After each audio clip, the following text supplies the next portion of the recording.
What up, CATRP crew? So, I think a lot of people have seen Chris Daily Refinement's video that he is suspended permanently from eBay. He's one of the greatest eBay sellers on the platform. He's somebody that I've looked up to for eBay selling. He's amazing, super smart, and he just put out a video yesterday that he got suspended permanently. The reason being was he was selling, I think it's mostly because of the Nike shoes that he was selling for up to 25 grand. He didn't have good, strong receipts from Nike, from the distributor. And I don't know if Nike came after eBay, but basically, long story short, he's suspended for life from selling on eBay, which is crazy because he is a fantastic seller and somebody that, you know, eBay should be really happy to have. And I think they are, but they were pressured and he's gone. So that leads to the question, what can you do? What can I do in order to learn from this, in order for this not to happen? My first thought is like, there's part of this where there's really nothing that I can do to completely eliminate all risk, right? So he didn't have good receipts. He bought stuff from friends. So he had, you know, he could write in a receipt book or have a, I think he said Zelle is how he bought some of the stuff. So he can have that track, but it's not exactly the perfect receipt. It's not the perfect invoice straight from Nike, you know? So it's almost unavoidable to completely eliminate all risk unless you change your business model to only order straight from the distributor that makes the products. So I think we kind of have to eliminate the fact that we can't do everything, because the way that we source is going to be locally, it's going to be whatever, it's going to be cash transactions, and that stuff's great for selling on eBay. This case is rare, and it probably won't happen to most people, but it could happen. The other thing to definitely do is to not sell the brands that like have VeRO on them.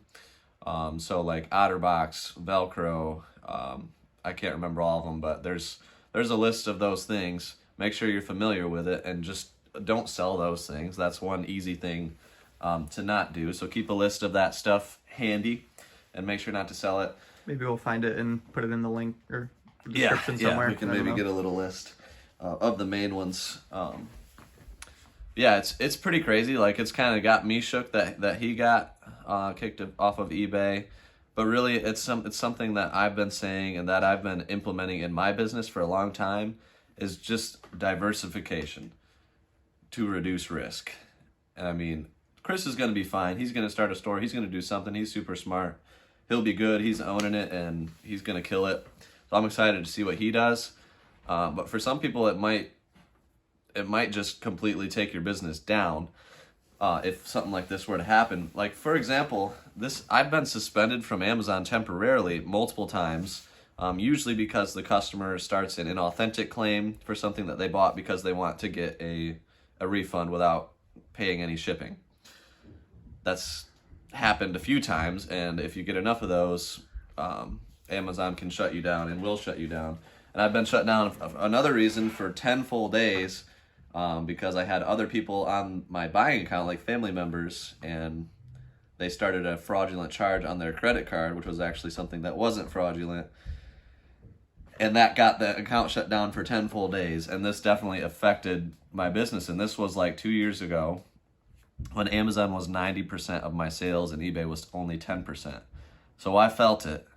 And that's what's led me to transitioning Amazon to be more like 50%, eBay to be like 30 to 40%, and then now Whatnot to be 10 to 20% of overall sales, because it's just smart to have, you know, I've got 3 really strong platforms. There's also the local platform, which I could utilize more, and probably will a little bit more this year.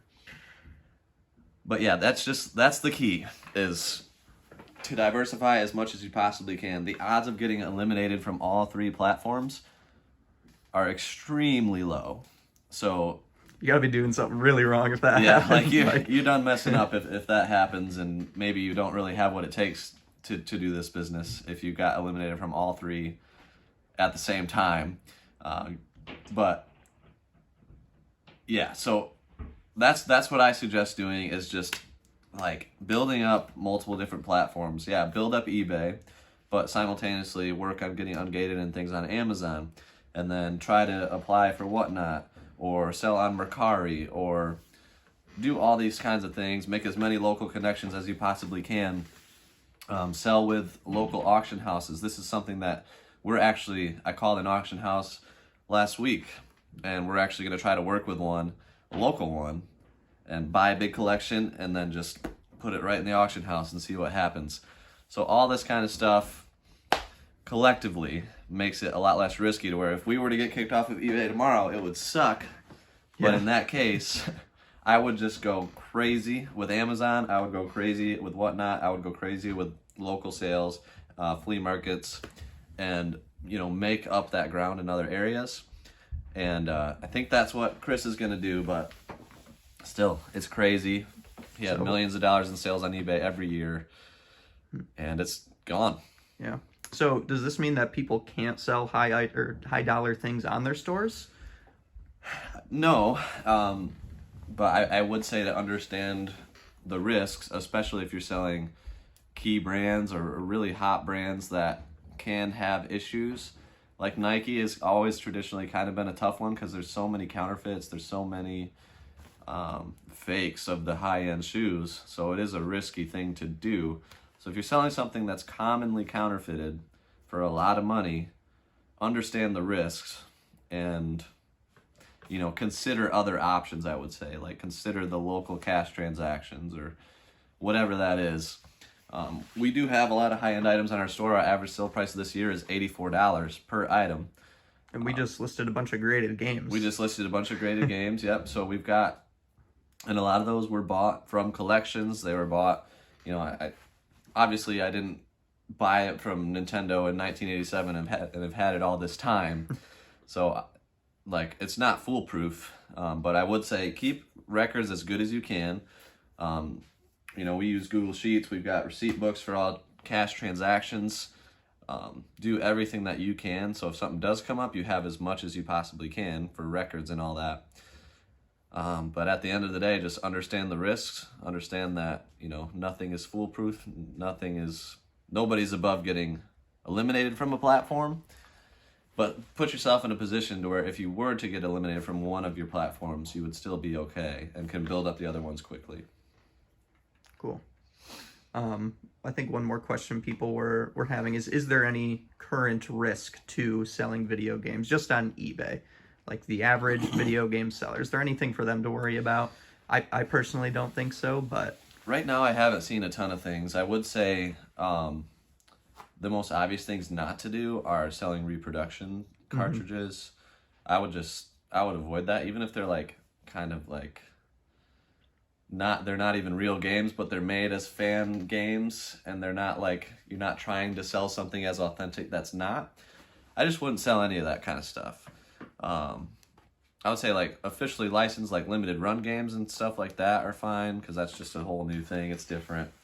But like reproduction N64 cartridges, Pokemon games. If you type in Pokemon GBA on eBay, you're gonna find 1,000 listings of fake Pokemon games.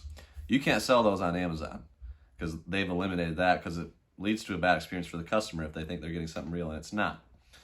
eBay still allows that, but I think that maybe they'll start moving more in the direction of what Amazon has done. Because we're seeing a trend with that as a whole already, correct? It's happening slowly, yeah, and I don't know how far they're going to go. They probably won't go as far as Amazon has gone, but yeah, just sell things that are authentic. Make sure that your customers have a good experience consistently, so that there's no reason for your account to get investigated. That's all you can really do. If you haven't, please check out Daily Refinement's video on how he got suspended. It's about 10 minutes long. Watch that, take notes, learn lessons, because that's why he made the video. So check that out. And then the other thing, another great way to, be okay if something like this happens, is to be in a community of like-minded people. And we have that here with the Discord, the CATRP Crew private Discord. we've got some amazing people in there. We're already talking about this. People Yeah. are helping each other out. Yep. So people are shook up. I think this kind of is hitting a lot of people because, you know, Chris is a top eBay seller and this happened. So, you know, and if it happens to you or if something like this happens to you, being in a community where you can like just say, hey, this sucks, what do I do now? And to have a ton of people like bring their input and give advice and come along your side, I think is hugely important. It helps me. You can see that I've literally hired my community. I've hired my friends, gotten them involved to be part of it. My wife is involved. Like just being surrounded with people locally and then even more like nationally and internationally in the case of being part of the Discord and having people that are in the same boat as you, it helps. So consider joining if that's something that you want to be a part of down below. We'll see you guys next time. Peace. Bart'll do.